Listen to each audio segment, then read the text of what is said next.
আচ্ছা বলুন তো, এই ঠান্ডাতে দিল্লি, মানালি, দার্জিলিং কারা কারা ঘুরতে যাচ্ছ? সোমবার সকালবেলা ঘুম থেকে উঠে রান্না বান্না করতে যাচ্ছি, তো কাঁপতে কাঁপতে তখনই হাজব্যান্ড বললো না থাক, আজকে বাড়ি থেকেই অফিস করে নেবো, মানে ওয়ার্ক ফ্রম হোম আর কি। ওই যে উঠে পড়েছি, আর তো ঘুম ধরবে না, তাই সবজিপাতি কাটাকাটি করে দিয়েছি। ওটাটাও যে খুব তাড়াতাড়ি আছে তা কিন্তু নয়, তাই তাড়াতাড়ি সবজিপাতিগুলো কেটে নিলাম ফ্রেশ হওয়ার আগেই। আর এদিকে শীত এত পড়েছে, সকালবেলা প্রায় 11 ডিগ্রি 13 ডিগ্রি আর রাতের দিকে প্রায় 8 degree.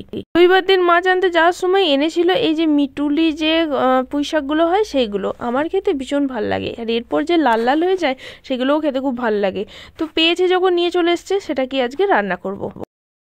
Good morning everyone, welcome back to a new blog. আজকে হলো 8 জানুয়ারি। যাই হোক, অভিরূপদের তো আজ থেকে স্কুল খোলার কথা ছিল, কিন্তু এত ঠান্ডা আবারও পড়ে গেছে যে আবারও স্কুল বন্ধ করে দিয়েছে, আবার 14-15 তারিখ পর্যন্ত বন্ধ। কিন্তু হাজব্যান্ডের অফিস, কিন্তু ও বাড়ি থেকে করবে বললো। উঠে বললো যে না ঠিক আছে আমি বাড়ি থেকেই করবো, ভীষণ ঠান্ডা। তো ওই জন্য রান্নাটা আপাতত কাটাকুটি করে রেখেছিলাম, সেগুলো এখন ছেড়ে দিয়েছি। এখন ফ্রেশ হবো, ব্রাশ করবো আর বাড়ি থেকে অফিস করবে বলে এইভাবে ব্ল্যাঙ্কেটের তলায় বসে বসে কাজ করছে। আর এদিকে ঘুরিতে বেজে গেছে 10টা। ওর তো সোনাই সোহাগা। যাই হোক, আমি ব্রাশ ট্রাশ করে লেগে গেছি রান্না বান্নাতে। আর একদিকে চা চাপিয়ে দিয়েছে, যেহেতু 10টা বেজেই গেছে, অন্যদিকে তরকারি পাতিও একটুখানি রান্নাবান্না করতে স্টার্ট করে দিয়েছি। পুঁই মেটুরি, আলু আর মূলোটাকে প্রথমে 2টো সিটি মেরে নেবো, আর আমি একদম শাশুড়ি মা স্টাইলই করবো। চা খেতে তো ভালোবাসি, কিন্তু শীতকালে এই যে গরম গরম চা যত বেলাই হয়ে যাক, চাটা যেন ছাড়াই যায় না।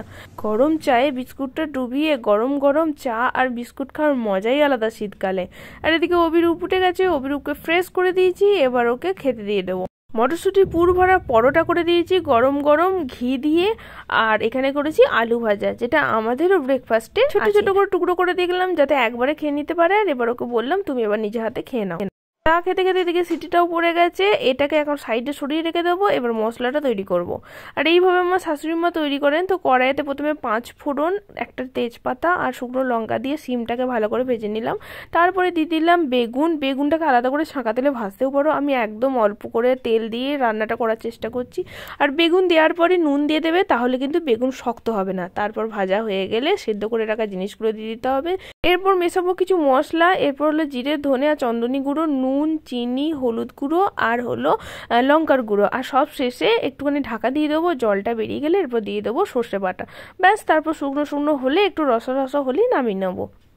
চিকেন মাটন তো ভালো লাগে, কিন্তু এই সব সবজি দেখবে শীতকাল ছাড়া পাওয়া যায় না, তাই শীতকালের মজাটা একটু বেশি করেই নিতে হয়। আর আজকে সারাদিন আমি তোমাদেরকে শীতকালের কিছু রেসিপি তোমাদের সাথে শেয়ার করব। মোটামুটি 2টো রান্না হয়ে রইলো, চাটনিটা ছিল আগের দিন করা, আর এই পুঁই শাকটা আপাতত হয়ে রইলো।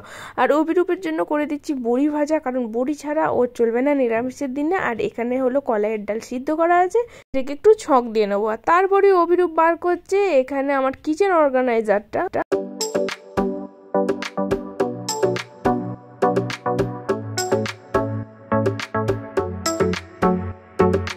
বেডরুমে যে মাল্টিপারপাস ড্রয়ারগুলো আছে সেই রকমই সেম একটা আমি কিচেনের জন্য অর্ডার করেছি।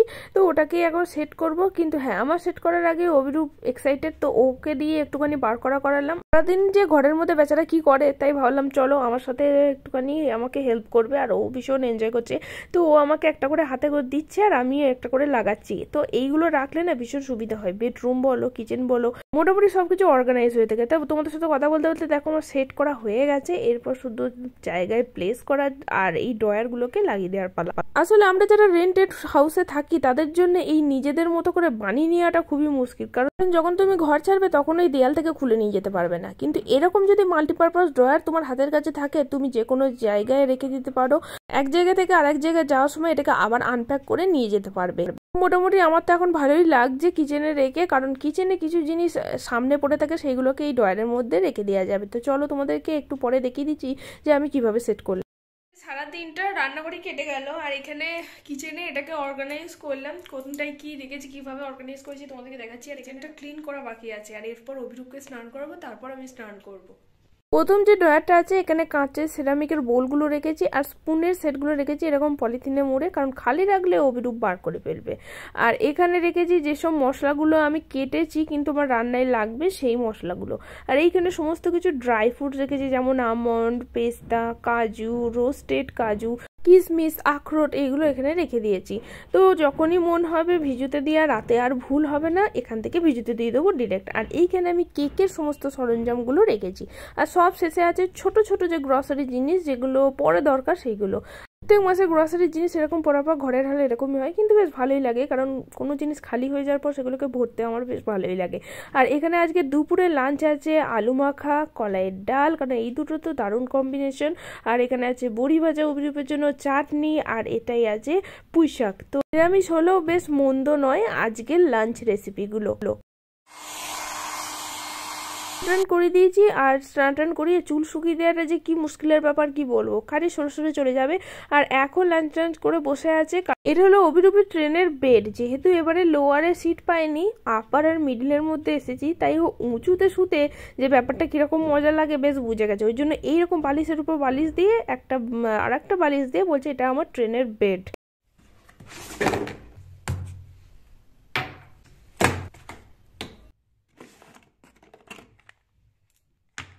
এনিওয়েজ, বুঝেই গেছো যে এখন করব কেক। শীতকালে গরম চায়ের সাথে স্পঞ্জি কেক কামড় মারতে বেশ ভালোই লাগে, তাই কেকটা বানিয়ে নেবো। আর কেক বানাতে যা যা লাগছে সব তোমাদের সাথে শেয়ার করব ডিটেলসে, কারণ শীতকালের রেসিপি আজকে তোমাদের সাথে শেয়ার করছি। এই কাপটা দেখো, হাফ কাপ আমি চিনি নিয়েছি।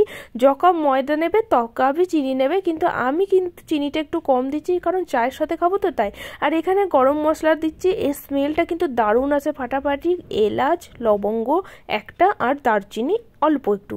এখানে রিফাইন্ড অয়েল ইউজ করছি যাতে কোনো স্মেল নেই আলাদা করে। তো হাফ কাপ দুধ আর হাফ কাপ তেল আমি মিশিয়ে দিলাম। এরপর খুব ভালো করে মিক্সারটাকে রেডি করে নেবার। এদিকে আমি প্রিহিট করতে দিয়ে দিলাম আমার ডেচকিটাতে। আর এখানে যে বাদামটা আমি রোস্ট করছিলাম সেটার খোসা ছাড়িয়ে ভালো করে দু আধখানা করে নিয়েছি। কিছু টুটি ফুটি, কিছু আমন্ড, কিছু কাজু বাদাম, সব কিছু দিয়ে অল্প একটু ময়দা মাখিয়ে রেখে দিলাম। আর এখানে দিয়ে দিয়েছি ভর্তি 1 কাপ ময়দা, 1 চামচ ভর্তি বেকিং পাউডার, আর এই যে দেখছো এই পরিমাণে বেকিং সোডা। এবার এটাকে খুব ভালো করে মিশিয়ে নেব। এখনো কিন্তু শেষ হয়নি ব্যাপারটা, একটু দাঁড়িয়ে যাও। তারপর ওই যে মিক্সিতে পেস্ট করে রেখেছিলাম ওইটা দিয়ে খুব ভালো করে মিশিয়ে নেবো। আর আমি একটুখানি ভ্যানিলা এসেন্স মিশিয়ে নিলাম, আর একটু ফুড কালার মিশিয়ে নিলাম। চাইলে দিতেও পারো, নাও দিতে পারো, অপশনাল। কালারটা বেশ দেখতে ভালো হয়, আর ভ্যানিলা এসেন্স দিলে স্মেলটা ভালো হয়। সব শেষে ফেটিয়ে নেওয়ার পর দিয়ে দিলাম 1 চামচ ভিনিগারটা শেষে দিলাম যাতে রিয়াকশনটা কেটে না যায়। ফেটে নেওয়ার পর তারপর ড্রাই ফ্রুটগুলো মিক্স করে রেখেছিলাম ময়দার সাথে, সেটা দিয়ে আবারও মিক্স করে নেবো। খুব বেশি ওভার মিক্স করবো না, কারণ ভিনিগার দেওয়া আছে আর খাবার সোডা দেওয়া আছে, রিয়াকশনটা কেটে গেলে কিন্তু কেকটা আর ফুলবে না। উপর থেকে আবার পড়ে থাকা ড্রাই ফ্রুটগুলো দিয়ে দেবো ডেকোরেশন করে। আর আমার ঘরেলু ওভেন প্রিহিট হয়ে গেছে, এরপর আমি ওটাকে বসিয়ে দেবো। যতক্ষণ হচ্ছে ততক্ষণ আমি ঘরের কাজগুলো সব শেষ করে নিই। যেমন হলো অভিরূপকে তোলা, অভিরূপের দুধ গরম করা। আর এখানে অভিরূপ যেহেতু ঘুম থেকে উঠে গেছে, ওর ঘুম কিছুতেই ভাঙছিল না, তাই ঘুম ভাঙাবার জন্য ওকে দেখাতে এলাম যে কেক বানাচ্ছি ওর জন্য, আর ওরও ঘুম একদম কেটে গেল। আর তারপর এদিকে আমি জলের বোতলগুলোকে জল ভরে রাখলাম, গরম জল রেডি করে রাখা, কারণ ঠান্ডা জল একদমই খাওয়া যাচ্ছে না, এখানে মারাত্মক ঠান্ডা। আর এখন প্রায় নেমে গেছে 10 ডিগ্রি মধ্যে। যেহেতু কেক তৈরি করেছি তাই একটুখানি জিনিসপত্র এদিক ওদিক ছিটিয়ে ছিল, সেগুলোকে ম্যানেজ করে নিলাম, আর একটুখানি টেবিলটা মুছে নিলাম। দেখুন কেকটা একদম রেডি, কিন্তু ছুরির গায়ে একটু লেগে যাচ্ছে, তাই 10 মিনিট ঢাকা দিয়ে রেখে দেবো। ততক্ষণ আমি চাটাকে করে নেব। পুরো রেসিপিটা তোমাদের সাথে শেয়ার করলাম, একবার ট্রাই করে দেখো, খুব সুন্দর খেতে হয়। কে বলতে শুনেছি যে উপরে ড্রাই ফ্রুট দিলে সেগুলো কেকের মাঝখানে ঢুকে যায়, তো কেক ব্যাটারটা তৈরি করে বেশিক্ষণ বাইরে রাখবে না, তার জন্যই কিন্তু ভিতরে ঢুকে যায়। রেডি করেই একদম কুক করতে দিয়ে দেবে। আর এদিকে আমার চাও রেডি হয়ে গেছে। এবার কেকটাকে একটু ঠান্ডা করতে দিয়েছিলাম, ঠান্ডা জলের উপর বসিয়ে, আর এবার একটু পরে ওটাকে কাট করব। কেক আনমোল্ড করার আগে একটা প্রসেস আছে, এরকম ছুরি দিয়ে চারিদিকটা একটুখানি ঘুরিয়ে নেবে। আর যেহেতু আমার নিচেতে বাটার পেপার দেওয়া ছিল, তার জন্য দেখো খুব ইজিলি কেকটা নেমে চলে এলো। যদি এখানে বাটার পেপার না দেওয়া থাকতো তাহলে কিন্তু পুরোপুরি ঠান্ডা করে তবে আমার এটাকে তুলতে পারতাম, নয়তো নিচে থেকে ছাড়তে চাইতো না, ভেঙে যেত। তো ওই জন্য কেক সবসময় ভালো করে ঠান্ডা করবে, তারপর কাটার চেষ্টা করবে। কেকটা দিয়ে চাটা এখন এনজয় করি, আর তারপর ডিনারে আসছে স্পেশাল একটা রেসিপি। শীতকাল মানে তোমাদের কি মাথায় আসে? গাজর, বিট এইসবই, কিন্তু বাচ্চারা অনেক সময় খেতে চায় না, বড়রাও খেতে চায় না। তো আমি এখানে গাজর কেটে নিয়েছি, মটরশুঁটি কেটে নিয়েছি, বিট কেটে নিয়েছি, একটু ফুলকপি, ধনেপাতা, আর এখানে কিছু পাকা কাঁচা লঙ্কা নিয়েছি। এইগুলো কিন্তু ভীষণ ঝাল, বাঙালি মার্কেট থেকে আনা, বাঙালিদের মতনই তেজ আর ঝাল। আর এখানে কিছু আলুও সিদ্ধ করে নিয়েছি, সাথে কিছু বাদামও ভেজে নিয়েছি। ভিডিওটা বড় হয়ে যাবে বলে আগে থেকে এগুলোকে সব রেডি করে রেখে দিয়েছি। কড়াইতে আমি 5 ফোড়ন দিয়ে দিলাম, তারপর সমস্ত কেটে রাখা সবজিগুলোকে একে একে দিয়ে দেবো। যেটা সিদ্ধ হতে দেরি হবে সেগুলোকে আগে দিয়ে দিলাম, যেটা সিদ্ধ তাড়াতাড়ি হয়ে যাবে সেটাকে পরে দেবো। যাই হোক, একটুখানি নাড়াচাড়া করে নিলাম, আর তারপর দিয়ে দিলাম ফুলকপি, আর তারপর একটুখানি নুন দিয়ে খুব ভালো করে এগুলোকে নাড়াচাড়া করবো। কাঁচা লঙ্কাগুলোকে কুচিয়ে এর মধ্যে দিয়ে দিলাম। কি করছি বলো তো? থাম্বনেল থেকে কি একটু আইডিয়া করতে পেরেছো? হ্যাঁ হ্যাঁ হ্যাঁ, নিশ্চয়ই পেরেছো। যারা রান্না বান্না করতে ভালোবাসো, ফাস্ট ফুড খেতে ভালোবাসো, তারা নিশ্চয়ই বুঝে যাবে। এটা হলো ভেজিটেবল চপ। তো এটা একদম ইজি প্রসেসে আমি করছি, আর তার জন্য একটু ব্রেড ক্রাম্বস লাগবে, তাই বরকে দিয়ে দিয়েছি মেন কাজটা। বললাম ব্রেডটা একটু গ্রাইন্ডারে ঘুরিয়ে দাও, আমি ব্রেড ক্রাম্বস বানাবো। আর ব্রেড ক্রাম্বস তৈরি পুরো রেসিপি আমি আগে দেখিয়েছি, লিঙ্কটা ডেসক্রিপশন বক্সে প্রোভাইড করে দেবো, তোমরা চেক আউট করে নিতে পারো।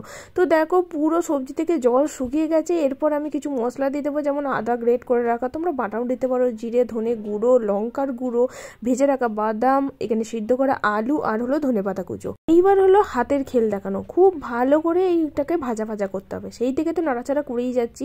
আর এরপর দিয়ে দিলাম ভাজা মশলা। ভাজা মশলার মধ্যে কি কি থাকে তোমরা মোটামুটি সবাই জানো। আর তার সাথে দিয়ে দিলাম কসুরি মেথি। ব্যাস শুকনো শুকনো হয়ে গেলে নামিয়ে নেবো। যেহেতু নতুন আলু তাই একটুখানি মাখা মাখা হয়েছে, বেশ পুরনো আলু হলে একটু আঁটো আঁটো হয়।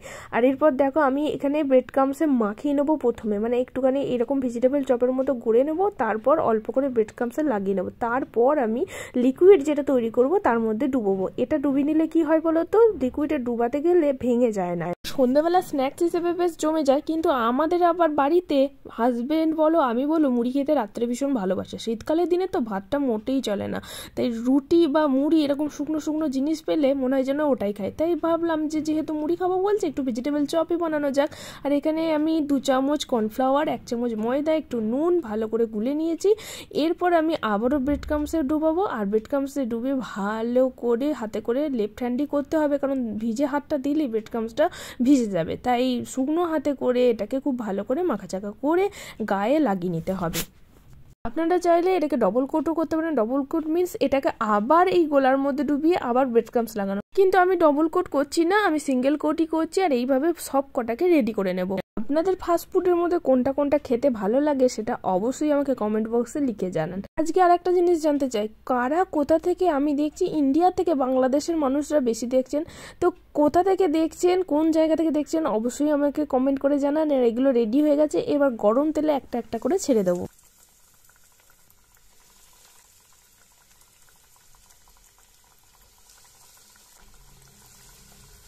গরম তেলে ছাড়ার সময় খেয়াল রাখবে খুব বেশি তেলটাকে গরম করে হাই ফ্লেম দেবে না, তাহলে কিন্তু উপর থেকে কোটিংটা ছেড়ে যাবে। একদম লো ফ্লেমে দিয়ে হালকা হালকা করে ভেজে নিতে হবে। এখানে আমার ভেজিটেবল চপগুলো ভাজা হয়ে গেছে, দেখো কত সুন্দর কালার এসেছে।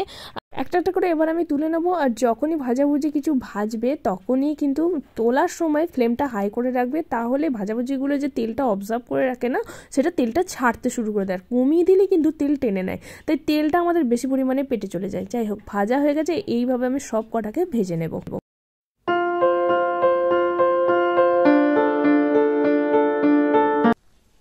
তো এখানে ভেজিটেবল তো রেডি হয়ে গেছে। আর উইন্টার স্পেশাল ব্লগ কেমন লাগলো অবশ্যই কমেন্ট বক্সে জানাতে ভুলো না। আর অবশ্যই তার সাথে লাইক আর সাবস্ক্রাইব করে দিও যারা এখনো সাবস্ক্রাইব করোনি, যারা নতুন ভিউয়ার আছে। তো দেখা হচ্ছে নতুন একটা সকালের সাথে, নতুন একটা ব্লগের সাথে।